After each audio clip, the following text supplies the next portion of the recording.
Welcome to WitchLit, a podcast where we talk about the craft of writing and writing the craft. I'm your host, Victoria Raschke, fiction author, witch, and nosy Scorpio. Hi, it's sponsor Victoria. Jumping in to let you know that this episode is brought to you by Podcash, a collaboration between Racket and Stir that has given away $100,000 to up-and-coming podcasters as a way, as they say, to support insanely creative and inspiring podcasts. Hey, I will totally take that. We were super excited to receive $250 from Podcash to offset some of our startup costs for WitchLit. If podcasting has been on your to-do list or you're already a podcaster, go to podcast.com to stay up to date with future podcast happenings. That's podcash.com.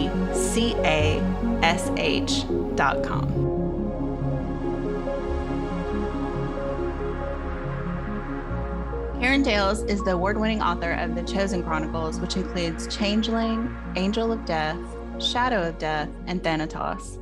Angel of Death, book one of The Chosen Chronicles, won the Siren Books Awards for Best Horror and Best Overall in 2010.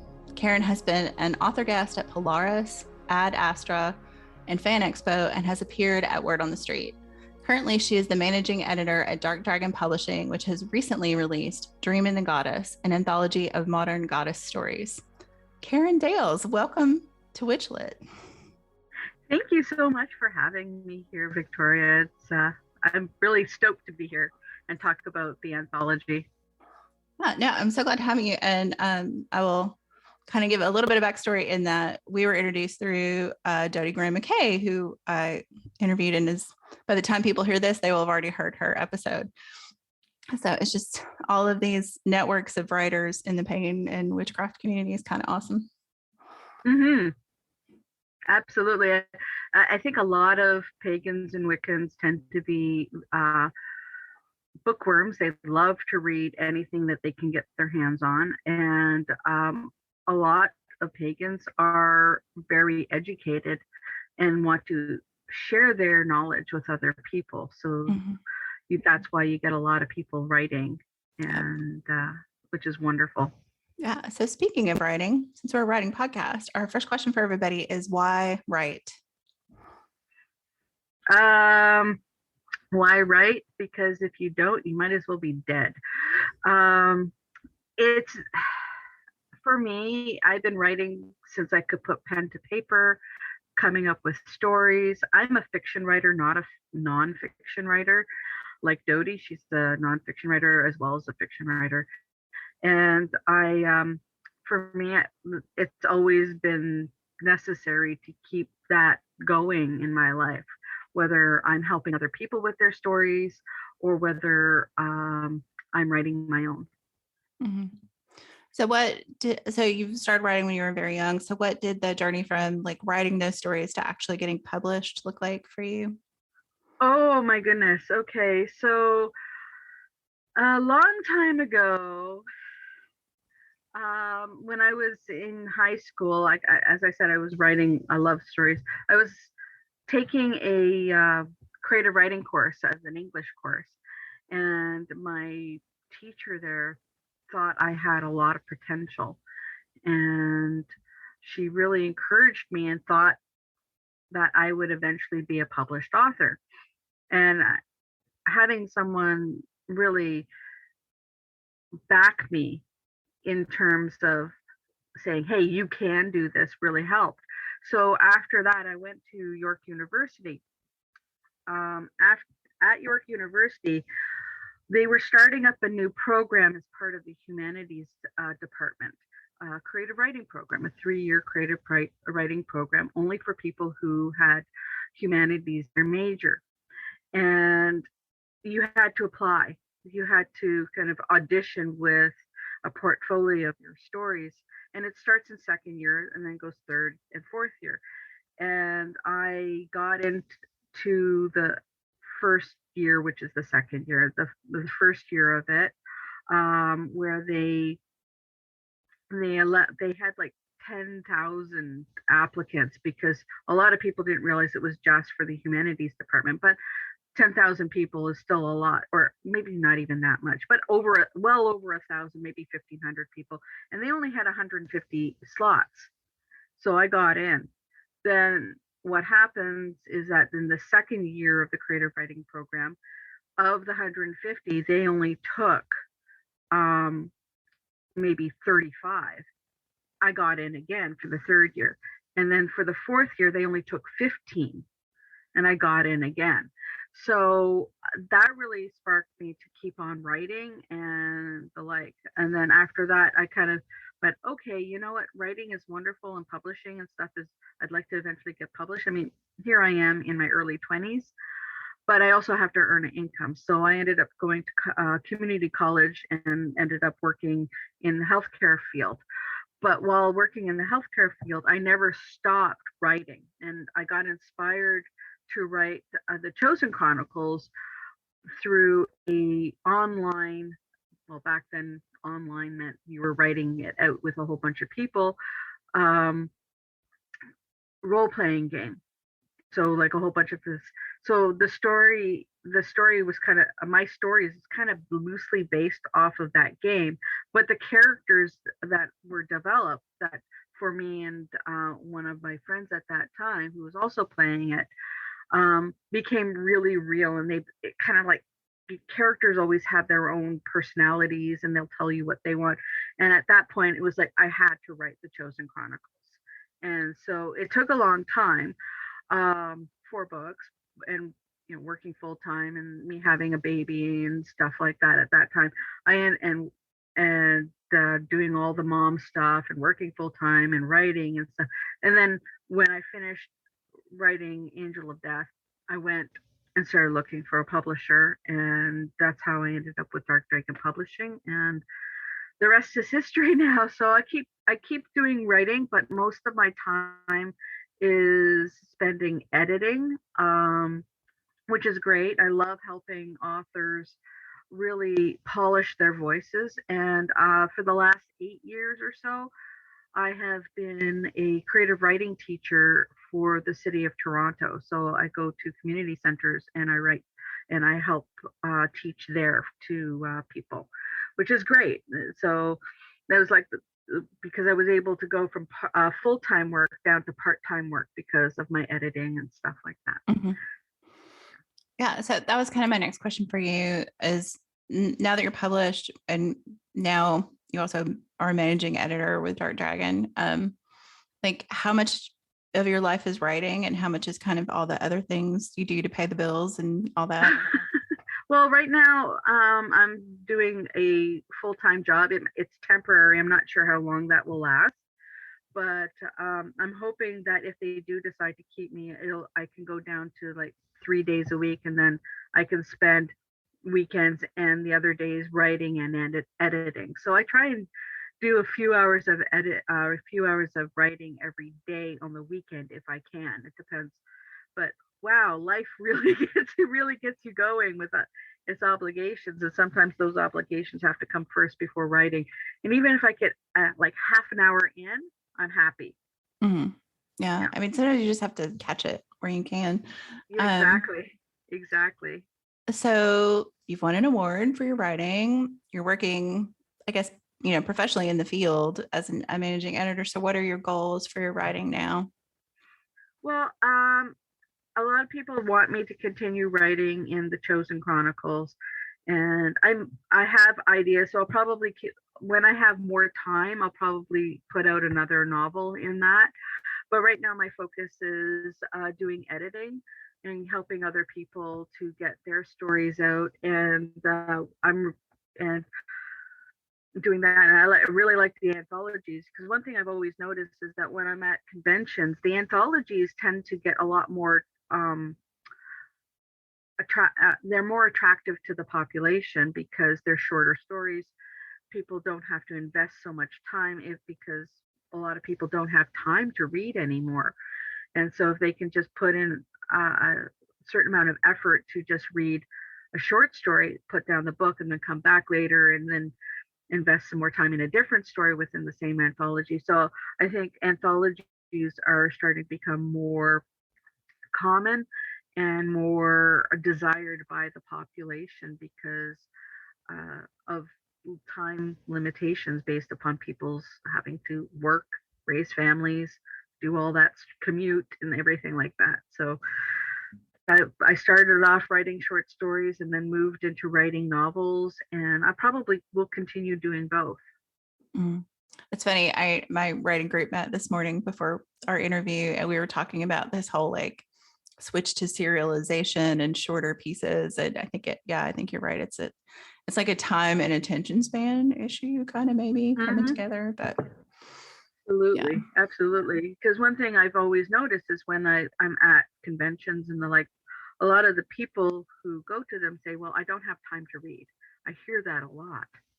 And so it's disheartening to hear that from people. But our society, unfortunately, is set up that it makes it difficult for people who have families, who are working full time, have parents, aging parents that need attention and stuff.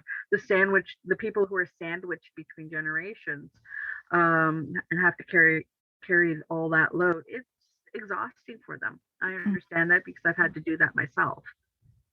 And having like an anthology where, like you said, you can dip in and read a story and just have that moment and not have to worry about when you get back to it a week later, where were you? Or Exactly. Yeah. Exactly.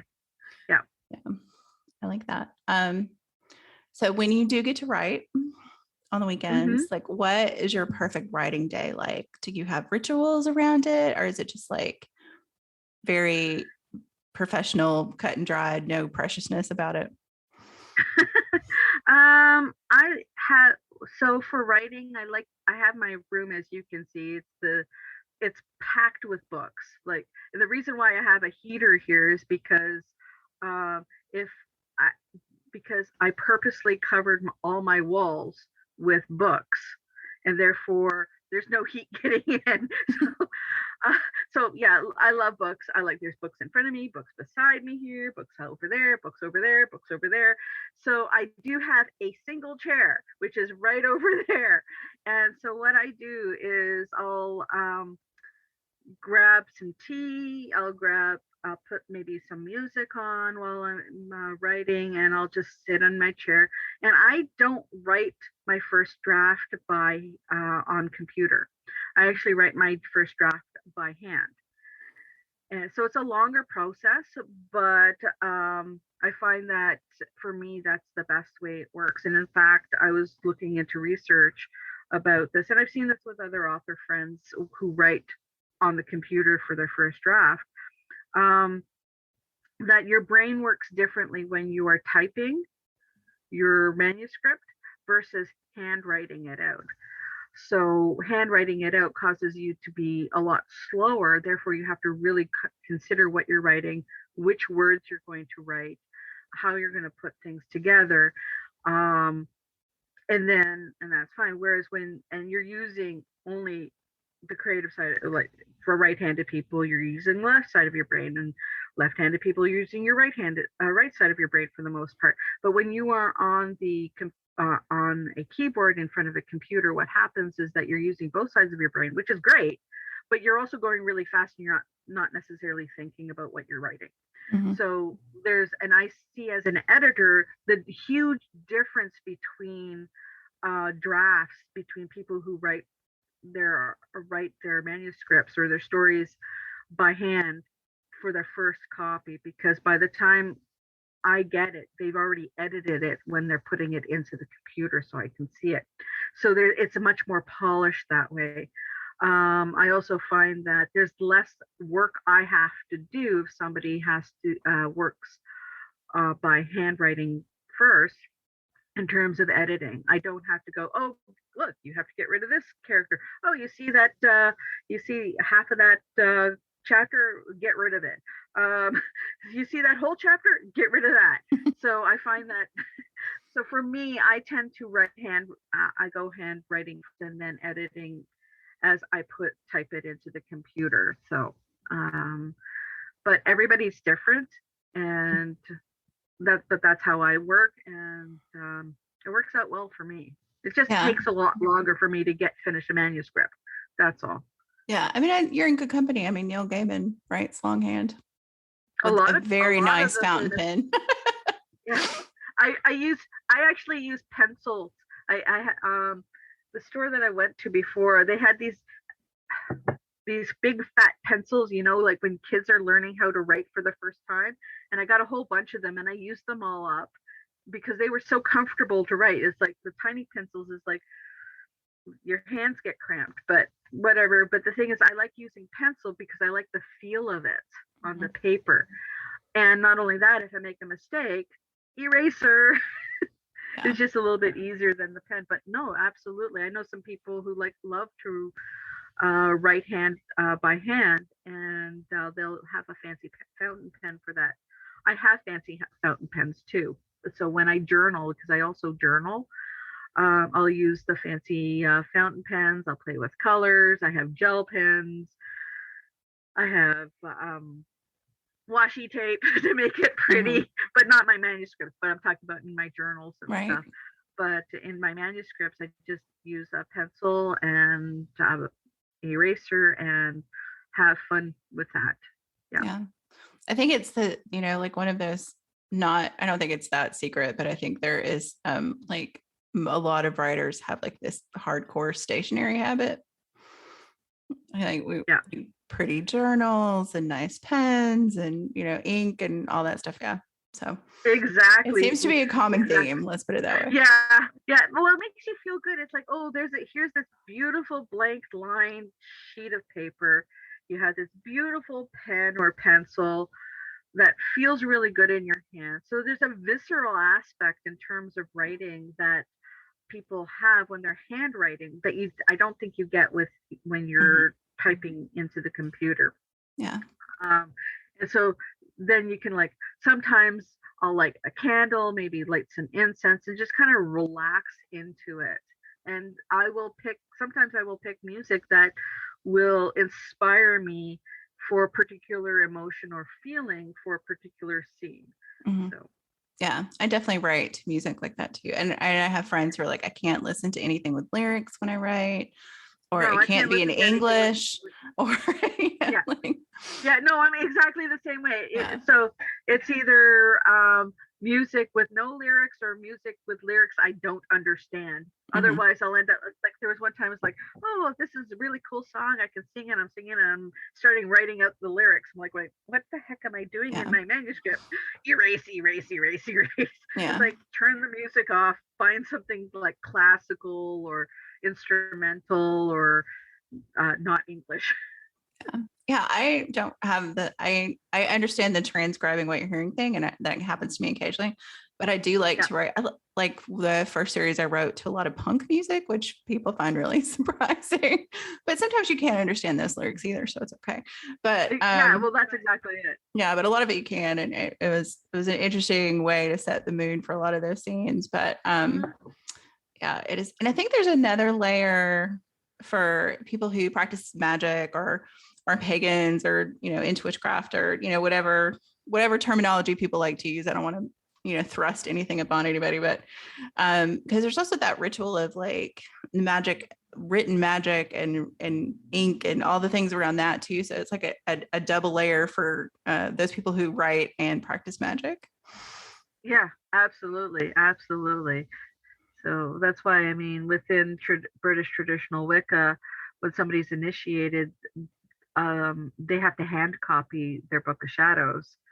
So because between that and writing fiction handwrite, I think there's more of an internalization going on because we're very focused on what we're putting on from pen or pencil to paper. So it's more meditative, it's more focused thinking, it's more magical putting pen to paper. And you're internalizing the story, you're internalizing the words much more than going and it's like, oh look, 75 words in a minute, what the heck did I just type? Whereas when you write by hand, you know exactly what you wrote because you were forced to slow down and you had to internalize what you were writing. Yeah, the jury is out on what I actually think about reincarnation, but I think if it's real, I was probably a scribe several times because I find that so meditative. And Yep. I don't write long. I start all of my novels longhand about the first 3 chapters, and then I have a panic attack that's the only copy of it, and switch to doing it on the computer. But I always start that way. And then I also journal and do a lot of that stuff longhand. But yeah, like I love to copy out recipes and that kind of stuff. Yeah, me too.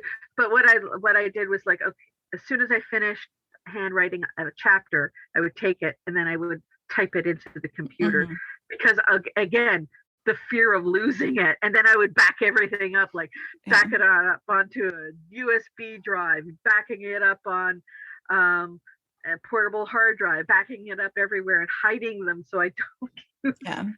I also email it to myself. For folks who don't have a lot of backup opportunities, emailing it to yourself is a great one. So, yeah, exactly. Yeah, I did that too. Yeah. But I still have the physical handwritten copies of my books up on like way up on the bookshelves over there. So it's a giant pile of them all handwritten. That's just such a lovely like artifact to have too. I mean, that's like a rare thing that exists in the world these days, I think. So. Exactly. So, I mean, digital books, I mean, they're great, but I don't know. I love but what happens when your computer or your computer or your phone or your tablet goes and all your books, all your work is gone and stuff like that. But when it's in a physical thing, then you can really enjoy it, and it's not going anywhere. It's always going to be there, and you just have to go to your bookshelf and go, oh look, I want to read this book. Okay, oh, I want to go read that book, and so forth and so on. Yeah. And it's just there. You don't have to go and repurchase it because it erased itself or disappeared off of your hard drives or whatever, or your Kindle reader or Google Reads or something like that, because sometimes they do disappear. They do sometimes disappear. Yeah. You buy them, but they kind of still belong to the company that sent it to you. So it's a weird middle ground. Yeah. I know.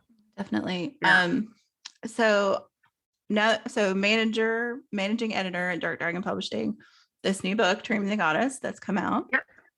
Yeah. So what was the seed for this? Like it's an interesting theme for an anthology. So how did this come into being, I guess? Dark Dragon Publishing did an anthology called Canadian Dreadful, edited by David Tosher. He came to me and said, hey, I have this idea for an anthology. And we're like, I don't know about anthologies, blah, blah, blah. And I'm like, well, let's just give it a try. And it did really well. And it still does fairly well after all this time.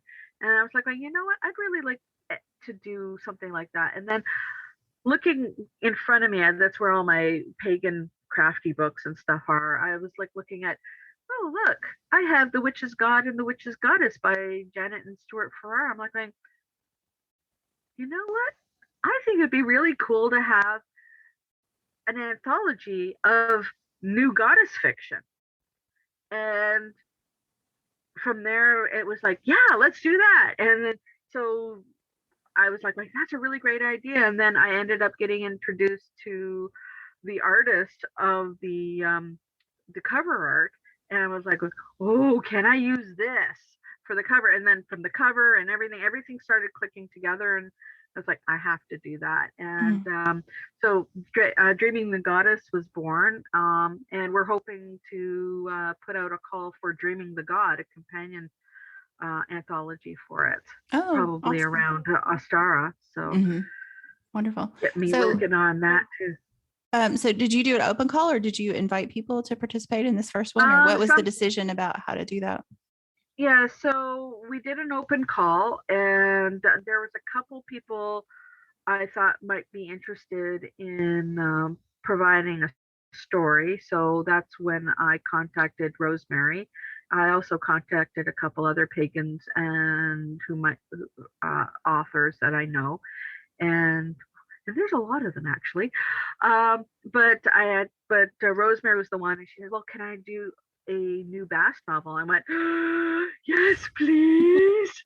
It's like, she goes, can I do like a novella? It's like, yes, please. So it's like, yeah, absolutely. So because she hasn't written a new story about Bast in God knows how long, in decades. So when she asked if she could do that, I was like, yes, yes, absolutely. Um, so I had asked her. There was but most of the people we have in the anthology are from an open call. Mm-hmm. And I noticed like Rosemary obviously is not Canadian, but there are a lot of Canadian writers in it too, which I assume is just probably the network from Dark Dragon Publishing. But I wondered if it was meant to be kind of Canadian centric.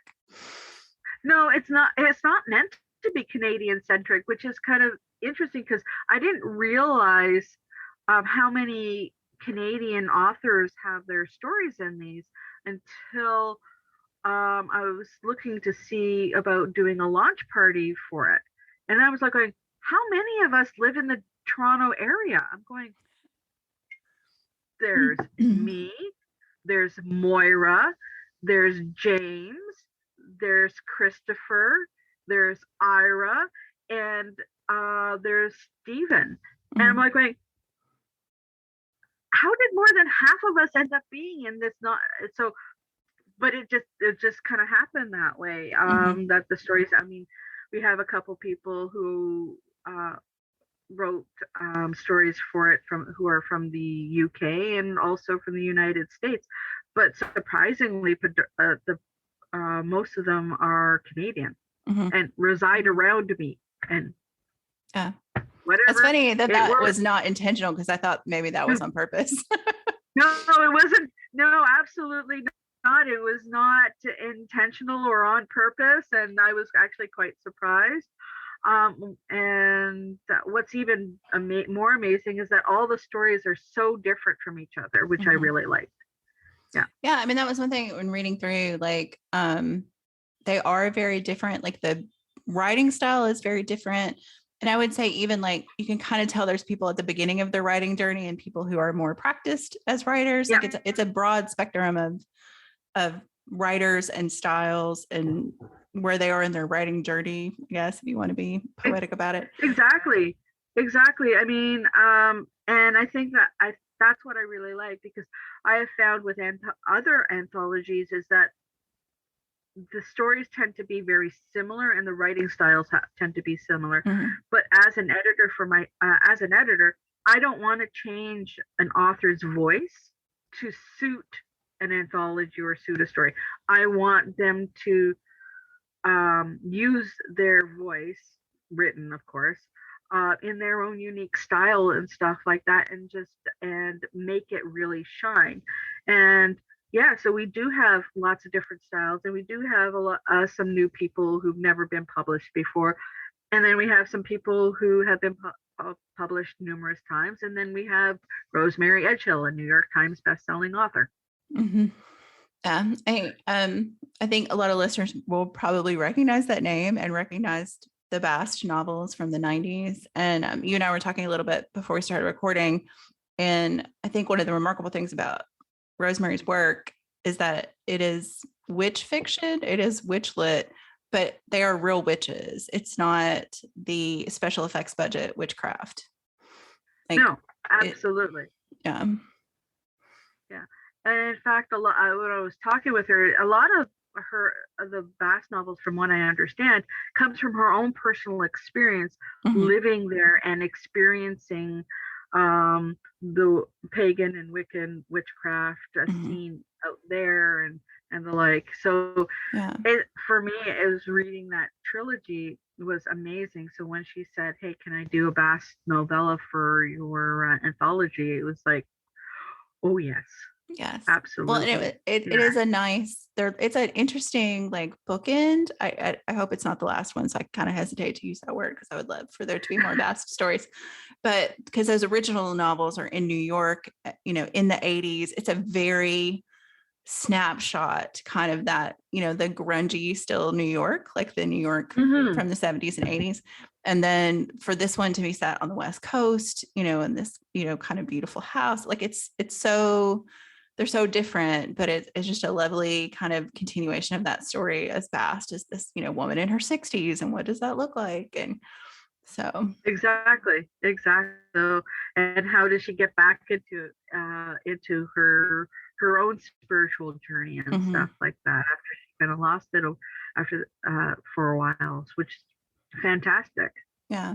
And I think that's one thing about all the stories too, is that the main character in the stories, or the narrator, or whatever the POV is, like they all come to this very differently. Like one of them is not in any way magical, but is kind of faced with a goddess with a task for a goddess, basically, all the way to people who have been magical practitioners their whole lives and had spells of walking away and spells of coming back, like in the Bast novella. And I think that is very interesting. How did you decide what order to put those in? Because I think there is kind of a flow to the way the stories work. I kind of I don't even really recall how I figured out how the flow would be, but I just wanted to kind of show that the goddesses are perceived very differently from many different people, and that's actually a good thing. And even though that there's a flow between them as you get to learn the different goddesses. I mean, we're introduced to the Morrigan in the first story, then we're introduced to the triple goddess in the second story, and we go on from there. So some of them are, so we're kind of introduced at first to more well-known stories. So one of the reasons, well-known goddesses, and the reason why I put them first is to kind of catch the reader, especially pagan readers and the witchy readers. They're going to go, oh yeah, they can immediately connect and go, yeah, I know whom you're talking about. And then as we go further along in the anthology, we're introduced to goddesses that are not well known. And I think that's really good because we capture the attention, then we grab that attention and go, here, learn some more, get out of that box of knowing the standard witchy goddesses and learn about different goddesses as well. So I really like that. And I also like the fact that some of our authors are not even pagan. I mean, Ira Naiman's story, he's a great guy. I love him. He's a wonderful person. He writes this amazing series about a meta universe, and so things happen in different universes. So that's why his story is a triptych of the same story, but in a different way, depending on which aspect of the goddess you're dealing with. And he's not pagan. So I was really surprised when I got that story from him. It's like, whoa, Ira, you nailed this one. This is awesome. So I had to kind of teach him a little bit. And when I was editing his story, it's like, okay, we're dealing with this. You're calling her this, the different aspects of the goddess, this, and this. All right, we need to change this. We need to kind of fix this and stuff like that, because he didn't know about that, about how the triple goddess really works in pagan mythology and stuff. But it also really, I didn't want to stifle him either in his perception of them. So I really liked his perception of the triple goddess in her different aspects. So we have the maiden she's in a nightclub, and you have a mother who is baking cookies. You have a crone goddess who doesn't brook any shit. Pardon my language. No, and stuff like that. We're good. Like, okay, we're good. And so yeah, so I'm like, this is really cool. I really like because he's not pagan. He has a lot of pagan friends, but it was really neat to see his story particularly because of his lack of knowledge, but he seemed to intuit a lot about it, which is really neat. Yeah. And then we have Moira's story, which is her first story being published ever, which is, Mhm. and she's academic. She works at York University, and so it was like, yay, being able to publish her story, which was Mhm. very, I think, Mhm. very personal for her. Yeah. Well, and but an interesting circle for you too, having gone through writing at York. I mean, it's funny how those things Yeah, work out. So. well, exactly, exactly.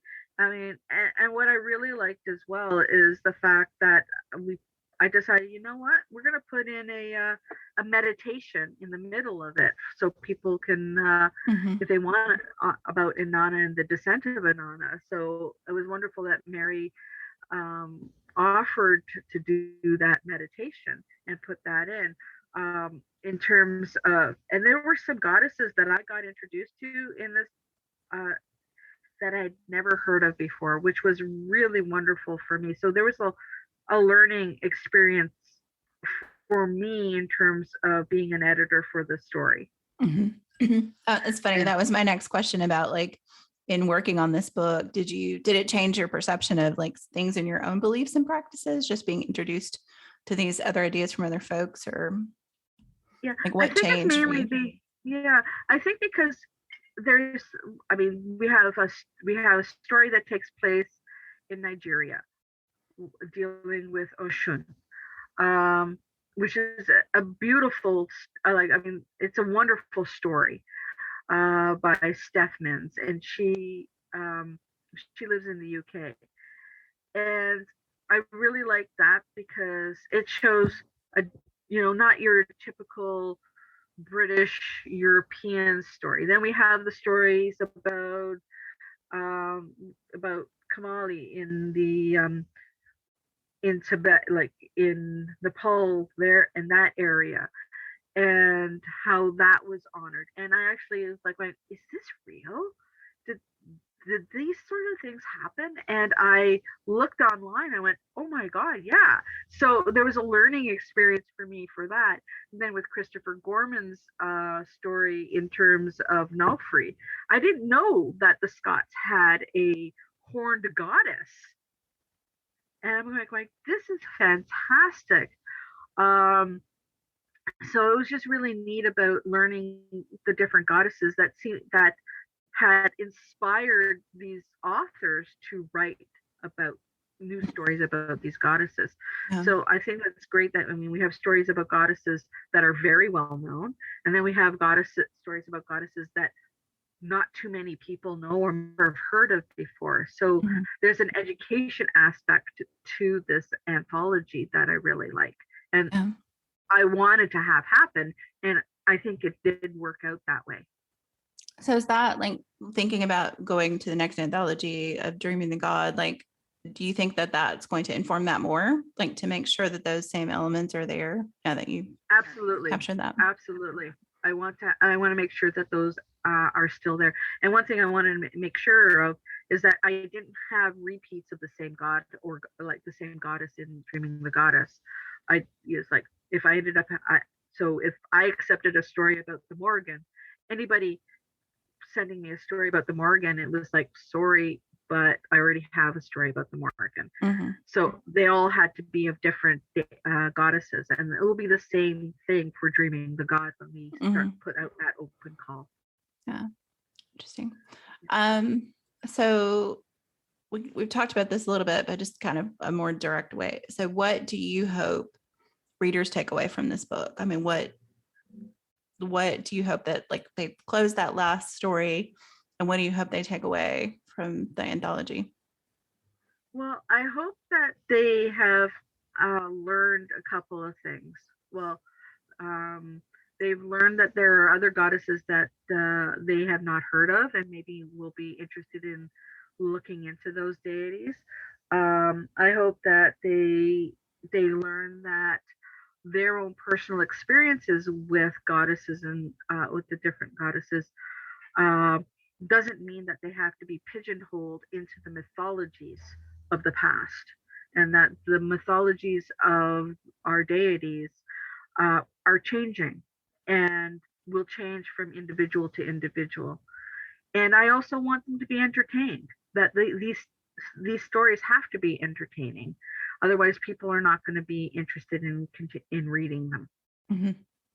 Yeah, it can't just be didactic, it needs to be entertaining too. Exactly. Well, thanks for that. We talked a little bit about your upcoming writing project, possibly another book in the Chosen Chronicles, and then the Streaming the God project. Is there anything else on the horizon you want to talk about or can talk about? Right now with Dark Dragon Publishing, we are working. Well, I'm hoping that this summer, I have to kick my butt a bit more into editing because of timing issues. But Stephen Pearl, he's a pagan. He has a story in Dreaming the Goddess, but he has been writing this trilogy. His first book was Nukekubi, and it's very pagan oriented, and it follows this character Ray, who is a magician. So he calls himself a magician, but he's pagan. He's into the pagan community and stuff like that, and he ends up getting pulled into circumstances where he has to solve supernatural situations, and he's using real pagan circumstances to deal with it. And there was a couple of things was like, you got to keep it tone it down a little bit because it sounds a little preachy or whatever, but his books are definitely pagan oriented. And right now we're working on Revenant, and then after that we're going to be doing what's the next one? The one he's going to be doing is, oh my goodness, Lycanthrope. I haven't started that one, but Revenant is not a zombie. It's just the real meaning of Revenant in it. Mm-hmm. And it's a really great story. It kind of shows off the pagan community where he lives and the like. So we were working on that. I also have Tyner's third book, Tyner Gillies' third book that we're working on in his series, which has a bit of a pagan flavor because there is a character in there who is a witch. It's a little bit more paranormal, police procedural, because the main character, whose name is Quinn, is a RCMP officer in a small town called Resolution and in BC, and there's supernatural things that are happening, and he's being advised in his first book called The Watch. He's being advised by the local witch, who's actually a positive character and becomes quite close to the main character. Mm-hmm. And even though Tyner himself is not pagan, he really hit a lot of positive things, and his series is so good, and I'm looking forward to eventually getting his third book out there as well. But he's really busy being because he himself is also an RCMP officer, so he's been working like crazy because of COVID, and now I'm working full time for however long that's going to be, probably, I don't know, maybe until the summer. Mm-hmm. So things get a little slowed down, but we're hoping to get those two books out this year, as well as maybe Dreaming the God, depending on timing of everything. So mm-hmm. That'll be really nice. Great. And where is the best place for readers to connect with you or with books from Dark Dragon Publishing? Yeah, so they can definitely go to darkdragonpublishing.com and see what we have there. We always post our open call. When we put our open call out, it'll be there right on the front page. Right now on the front page of our website, it shows Dreaming the Goddess. It's showcasing that with a whole bunch of places of where people can purchase it from.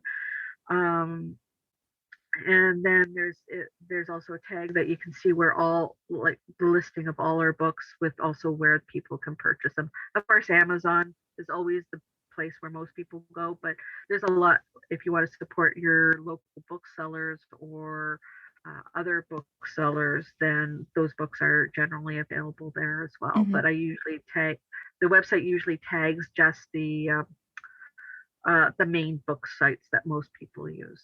Right.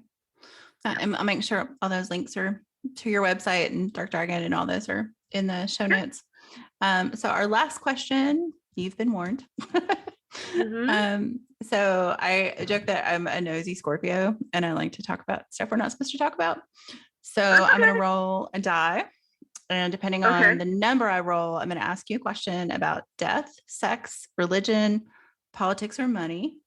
And if I roll a 6, you get to pick which topic you'd like your question to come from. Okay. 3, religion. Alrighty. Oh, okay. Not that we haven't been talking about that already, but no, of course not. So if someone were to have to create a summoning circle for you to come teach them something about writing, what would they have to include in the circle to summon you? And what is one piece of writing you would leave them with before you disappear into the mist? Oh, okay. So what would they need to have in the circle? First of all, I think they would definitely need to have a pencil and paper, something really pretty to write on. I think they would have to have a big pot of tea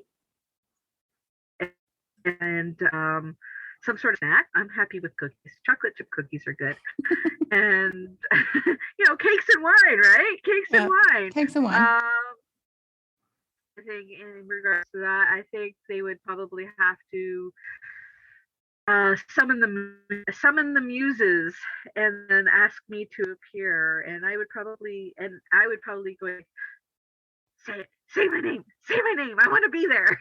And then I of course show up and it's like, and then we go, okay, let's write something. And I'd probably go, all right, what type of, probably like a flash fiction piece to probably leave them with. If they wanted me to write something, or I would give them, if they wanted advice on writing, then I could give them advice on writing. And so before I went poof into the ether. Is there like a particular piece of writing you would offer anyone that you think everyone should kind of, I know all writers are different, but is there something you would say is kind of a universal piece of advice? Most people don't understand this, especially writers, is that I would probably leave them an article I wrote about how to submit to the submissions process, which is actually on the Dark Dragon Publishing website, because most people just don't. I can't tell you how many times I've said, thank you very much for your submission, but at this time we're not going to accept you. Good luck on finding the right publisher for your story. And the reason why I would send, often I would send that is because it was very clear that these people did not read how to submit a query letter with a synopsis and the like. So it's like, yeah, if you're not getting published when you have your stories, there'd be a very good reason why that's the case. So, and most writers just have no clue about how to do that. And I probably would help them with that. Yeah. I do feel like that's a piece that's missing. Like I did my undergrad and graduate degree in creative writing, and at no point did we really sit down. I mean, there were discussions around it, but there wasn't like, here's how to submit your work. Here's how to set up a plan to do this. And, item number 1, follow instructions. Like I think that is a huge thing, is like there's not like we don't really have an open call with Thousand Volt Press. Like we kind of reach out to authors, or authors reach out to us, and it's a little more fluid process because we don't usually work with people who have agents. So we don't really have like a set of instructions on the website. But a lot of publishers, especially big publishers or agents, like there are rules and you have to follow them. And I think it's just like submitting a resume. If you don't read the job description and how to do it, it goes in the circular file as soon as it crosses that person's desk, because you haven't followed the instructions, and then you're going to be difficult to work with. That is the thought process. Yeah, absolutely. Yeah, absolutely. So it's like, and a lot of, as you said, they don't teach you how to submit. They don't teach you how to write a query letter. They don't teach you how to write a synopsis. They don't teach you that, yes, you should be giving the first 5, 10, 20, 25, maybe even 50 pages of your story, not in the middle. I've gotten things like that. It's like, here's chapter 5. It's like, Yeah. yeah. I mean, I think there are a lot of folks out there who will teach people how to do that, sometimes at great expense.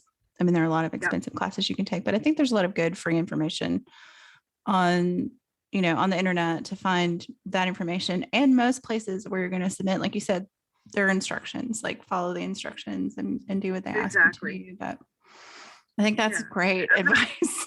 That's great advice. Yeah, exactly. I mean, I'm not asking, like, Dark Dragon Publishing doesn't have a submissions process as detailed and specific as, say, Harlequin, but we do have a thingy, a submissions guideline, and say this is what you want. But generally, it's important that no matter where a writer submits to their story, whether it's a short story for an anthology or a novel, I think it's important to really read and take into account what the agent or the publisher expects in their query patch, in your query package. And if you don't do it, it's, as you said, it goes into the circular file or the trash bin on your computer. But as most people nowadays will send it electronically rather than paper. When I was querying for my novels, it was all done on paper. There was a lot. So yeah, there's money involved in regards to sending things by paper, and there's still agents and publishers that still want to see it by paper. Yeah, which you need to know when you submit. Yeah. Exactly. Yeah, no, I think that's excellent advice. Thank you so much. And thank you for being on the show. And I hope people will go out and check out Dreaming the Goddess. And especially if they're Bast fans and they need a little hit of Bast from way back. But yeah. So, and people can pick up, if they haven't read any of Rosemary's books before. So the Bast trilogy is found in an omnibus called Bell, Book and Murder. So Rosemary Edgehill's Bell, Book and Murder, which you can get on Amazon or wherever. It's fantastic. And Rosemary is a New York Times bestselling author who has worked with Mercedes Lackey and Andre Norton. Yeah, she is very well known. She's a wonderful human being too. Yeah. Well, great. Well, thank you again, and I am looking forward to your projects. Yeah, thanks so much. Thank you. All right, thank you so much, Victoria.